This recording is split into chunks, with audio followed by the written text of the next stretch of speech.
Hello and welcome to SaaS Marketing Insights, the show where we ask SaaS founders, CEOs, marketers and investors about the lessons they've learned in their quest to grow their companies. My name is Paul Stevenson and I'm founder and CEO of SaaS marketing agency 47 Insights. On today's show, I have an interview with Mark Henderson, CEO at project management software Flow. I hope you enjoy it.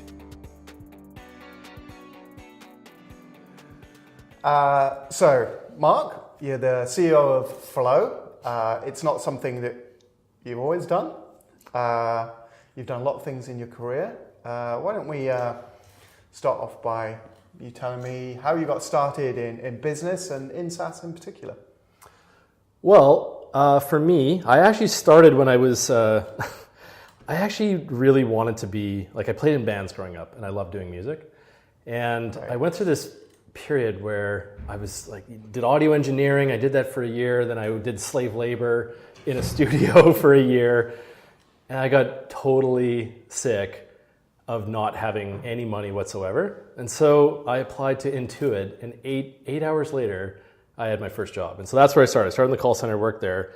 I did that for a year. After my first year, I got the opportunity to manage the group out of Calgary, which is really cool. A year later, I got to manage a broader group, and then I just kind of kept developing my operational, resume through working through Intuit. And I worked with those guys for 10 years, and they were awesome. They're so good at developing talent, and I got to try so many things. I got to work on this was like software. When software was software, it used to come on shiny metal discs and The stuff. funny thing was, I remember in 2007, they flashed up this thing on the screen called SaaS, and we're like, software as a service, it's going to change everything. And I'm like, neat, like everybody else, not knowing. And then, fast forward to a decade later. That's my entire world, is just in SaaS. So yeah, I did a decade with Intuit, learned so much from those guys, moved out to Victoria, met some really great people out here, and that's I've been in the tech for almost all of my career, except for about 2 years where I wasn't doing some agency work. So, so how long have you been with Flow? Just over 2.5 years now. Wow, so you joined the company and then you just magically became CEO? How did it work? That's how it felt. No, I actually started as the COO, working for Andrew Wilkinson, actually. It was he'd grown Flow kind of off the corner of his desk over the course of about 4 years, and he was looking to make it into being its own dedicated thing. So I came in, I was COO for that for about 1.5 years, and then after 1.5 years, they asked me to be CEO, and so I've been doing it now for about 1.5 years. Wow, that's great. And I guess a lot has changed during that time. Yes. Yes, absolutely. So am I right in saying that Andrew's no longer involved day to day at all? You have a free reign? Yep. Actually, he's been awesome about that. Where, coming from somebody that this was his baby for a long time, and to just turn it over, and trust someone else to run it. Yeah. He's there when you need him, and when you need independence, you have it. So you couldn't ask for much more. It's pretty great. Great. So, where's Flow now, and where is it going in the future? Because you guys are in a really competitive market, and you've got things there's so many SaaS project management solutions, right? So there's Basecamp and Trello and Asana and Rike and millions of others. Those are just the ones that I can think of off the top of my head. Every day I try and explain how to look at this market, because if you look at it from the outside, it looks like it's just like the detergent aisle, right? It's oh, that one's purple and blue, and yeah, they're so different, right? The way I look at it actually is far closer to the car industry now. It's hyper segmented, and the way I look at it is you can either be a horizontal use case, you can be methodology driven, or you can be focused really much on a single industry. And so where we live is in kind of that horizontal use case, and so we go up against guys like Asana and Basecamp and Rike and the ones you've all heard of. And so yeah, it's been a really interesting challenge, because there's it's a super fast growing market, it's super big, and there's lots of competition, but there's not a lot of that competition is huge, not by mistake. There's massive opportunity in this space. Sure. So I guess everybody's running to take as much of the market as they can, even though it's still a growing market? I think it's really, we're all just trying to figure out, everybody is coming online and they're like, we want to try this productivity tool. And it's largely a lot of like smaller and mid-sized companies that are doing it. And they're not familiar with this stuff, right?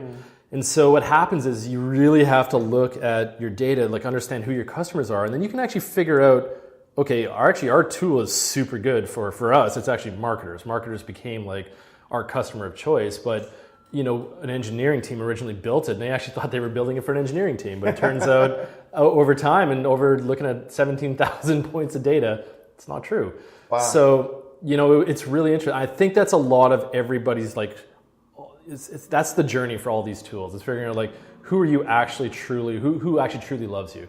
And that's kind of what I got to focus on in the last 2 years, and that's kind of my wheelhouse. I'm a big data nerd, and I love looking at that stuff. And so, getting to discover like what our product market fit is and like have math behind it, embarrassingly makes me excited.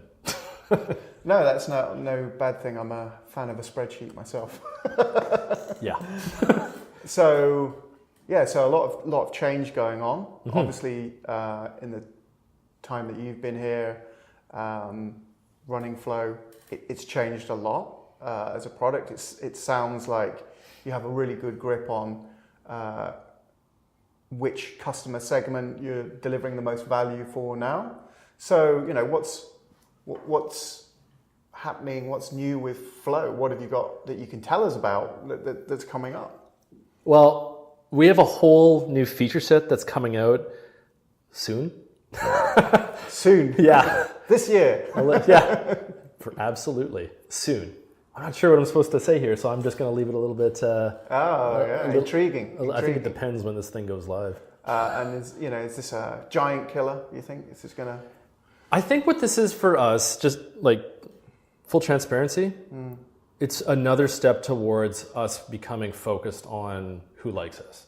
Yeah. That's what it is. Yeah. We're creating features for what we've discovered, what people really want from us. Yeah. When you think about Asana, they're so good at doing a big horizontal offering. That's not going to be us. That's not what we want to do. What we're doing is getting better for the people that really, really love us. So those creative teams, the marketing teams. And we want to make it easy so other teams can work with them. But our primary focus right now is making something that's great for marketers and something that's great for creative people. Great. It sounds like you've got a really, really good focus. So on this journey in, finding that perfect product market fit, you've obviously tried a lot of different things in marketing. Some of those things worked. Some of them probably haven't worked so well. What lessons, if any, do you think that you've learned on your SaaS marketing journey with Flow? Marketing, what are we going to call this? Marketing attribution? Does that make sense? Yeah, that makes sense to me. That's really important. We're talking about the same thing. We're talking about the same thing. From this end to this end? Yeah, and actually being able to know where it drops off and who it is and all that kind of stuff. Yeah. Yeah, that's really important. Yeah. Because you can either be lighting a whole pile of money over here or completely underspending a whole lot of money over here. That's probably the single most enlightening thing for me was like, being able to lay down that framework for knowing who's coming in, where do we find them, to how long did they stay, and what do they care about. Having that in place, that was so important. Marketing, I don't think it's not just about making noise in the marketplace anymore. No. Those days are long gone in my mind. So what's the secret to marketing attribution? Because it comes up time and time again as probably one of the top 3 things that marketers always want to get right. Is it just about crunching the numbers, being good with Excel and a pivot table, or is there a whole kind of tool set that you use or methodology? It's a combo of both. I'd say so first of all, I'd go with data informed as opposed to being data driven. That's kind of my new mantra, because if you're data driven, that means you're just going to follow the same, the breadcrumbs your customers lay, and that's okay, but that can lead you into a really bad strategic place that you don't want to go. So what I try to do is to say, all right, this is who we want to go after because it makes sense for us. And then what we try and do is make data-informed decisions to get us there. And that means sometimes turning away from what seems like it could be a good breadcrumb trail, but maybe it leads to a scary place. Cool. Well, that sounds like a really smart approach. And Little too Hansel and Gretel. I just realized that. Yeah, no, it's good. And you seem to be getting some success in the market with that. So exciting time for Flow, new stuff coming up. You must be a really busy guy, juggling lots of balls, spinning lots of plates, whatever metaphor you want to use. How do you balance, this busy career, this busy business with the rest of your life? I mean, you probably say you don't, but how do you make sure that you stay fresh, that you don't sort of lose your edge, that you don't burn out? I have to say, because you want to maintain like a work-life balance, right? So, my wife and I, we have a 3-year-old. There's some work there. It's tough. It's super rewarding. It's just you got to make sure that you have enough time. And so the only way to do that is to really compartmentalize the time that you put in at work if you want to maintain like somewhat of a normal life. And so for me, the biggest thing that I've been talking about lately is just moving away from being reactive into proactive. And the way I kind of describe it is you can either chase every event that occurs, or you can recognize that it's about knowing which ones to ignore. And it's so easy to become this like a firefighter that just chases it all versus being able to filter out. Because I went through a period there where, we're dog fooding Flow, and, for me, I was learning how to use that kind of tool, and I went into a completely reactive mode, and yeah, that didn't go well. It was a stressful time. You saw lots of things you didn't like. Oh yeah, it's completely self-imposed stress and anxiety, right? Yeah.